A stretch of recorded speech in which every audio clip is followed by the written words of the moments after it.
If you're into ticket reselling, you probably know how quickly things can move. You find a good event, start checking for tickets, and then suddenly they're gone.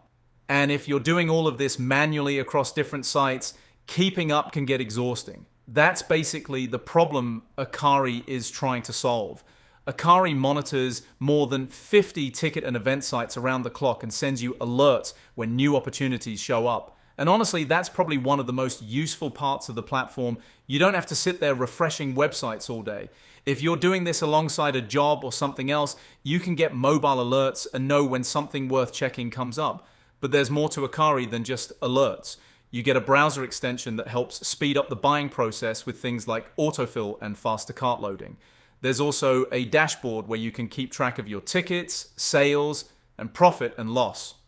And then there's the community. You get access to people who are already involved in ticket reselling, along with market insights, support, and guidance. Now, the pricing is probably what most people will want to know.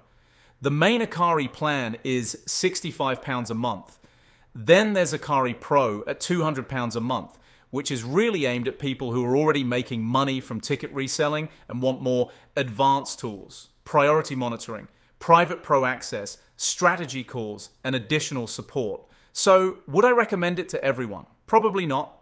If you're completely new and just curious about ticket reselling, £65 a month might be more than you actually need. But if you're already doing this and you're spending hours checking sites, missing drops, or struggling to keep everything organized, Akari starts making a lot more sense. At that point, you're not really paying for one feature. You're paying for a system that can help you stay on top of the whole process.